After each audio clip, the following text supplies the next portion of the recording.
You're here because you've reached it this far. We've reached the final part of building our page. On the desktop version. Right. We'll cover the mobile version in the absolute final part of this course. Anyway, we've reached the part where our page should end. And how do we end our pages? With a footer? No, just above the footer. A call to action? Correct. More specifically, we're going to build a form so we can inform our viewers of any new stories that we publish. So, in this course, we're going to add a form to our page and we'll set it up. Then we'll customize the design and finally, we'll make sure that the responses are handled correctly.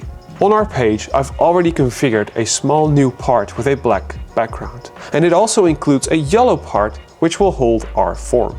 I've also placed a title and some text on the left to introduce our form with. Let's add the form. We'll start by opening the Add panel and dragging the form elements to our page. On the right, we can see a button called Select or Edit Form, which we can click to start configuring the form. First, we'll be taken to a Forms overview, where we can see all of the forms we've previously made. And this makes it easy for us to reuse an existing form across different pages or projects. We can select an existing form or click the New Form button in the top right to create a new one. When adding a new form, we also get the option to embed an existing form from an existing tool, like HubSpot, Marketo, Pardot, or MailChimp. And by embedding these forms, you can manage response data directly through these tools too. Really useful. But do keep in mind that you design the forms using these tools as well, so they might not always come out the way you want to. We're going to build our form from scratch, so I'll select the Create Your Own Form option. This takes me to the Build tab, where we can drag in different types of form elements from the left-hand panel. We've got title and text elements which we can use to introduce our form with. And then we have the elements we can use to build the form itself, like input texts, drop-down selectors, radio buttons, and checkboxes. We can also add a CAPTCHA to make sure our forms can only be completed by actual humans. For my form, I only need names and email addresses, so we'll keep it quite simple.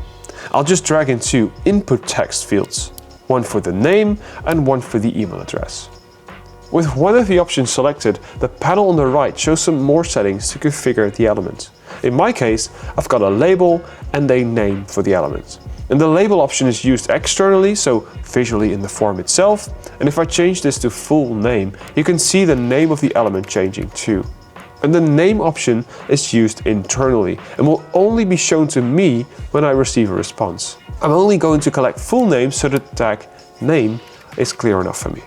I can also add a placeholder which my viewers can see. And this could help them to know better what exactly they have to fill out. I like to keep it clean though, so I'll just leave this blank.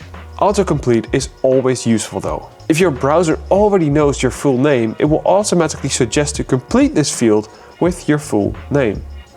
And lastly, I require this information, so I'll make this field mandatory to make sure people complete it before they submit the response. I can now also set up an error message that triggers when the form isn't completed correctly. Please complete this field. Now, I'll do the same with the email address field. Don't forget to set the autocomplete to email now.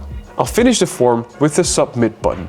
Let's name it subscribe, which will be the text inside of the button. For this element, I can also set the text for both the errors and success messages. And that's it. Oh, one more thing. If you're creating pages in multiple languages and you would like to display the same form on these pages, you can use the drop-down menu on the top right to configure different language versions of your form. Now that we've got our form configured, we can continue to the next step to further customize our design. In this view, we'll see what our form will look like, and we can use the menu on the right to customize it further. I can change the design of my form itself, like the background and the general text bits, and I can also change the design of my elements, so my input fields.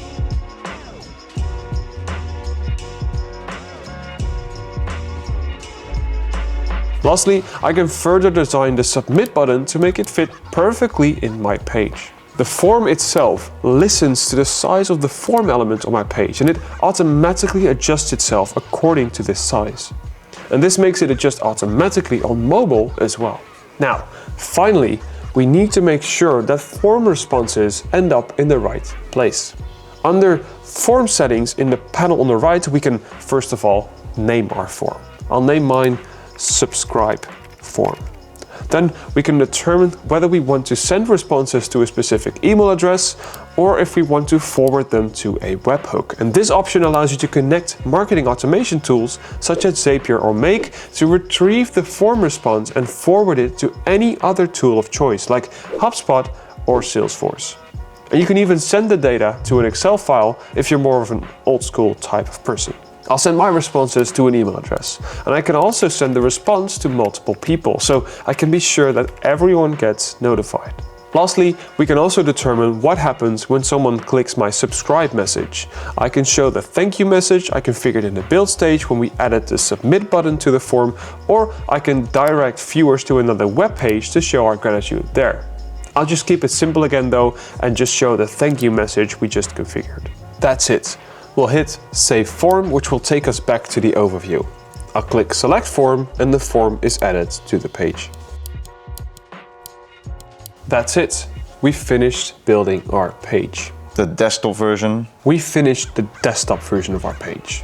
We added a form element to our page and explored the different options to configure it. We saw that we could build a form from scratch and explored the available form elements. We could also add an existing form to our page through integrations with other platforms. Then we designed the form to make it fit our page. Finally, we determined how we wanted to manage responses, where we could send them to an email address or we could send them to marketing automation tools, and then forward the data to any other tool we prefer. To wrap it all up, there are 2 more courses to explore. In the next one, we're going to cover different ways in which we can animate our elements. And in the final one, we're going to optimize everything for mobile.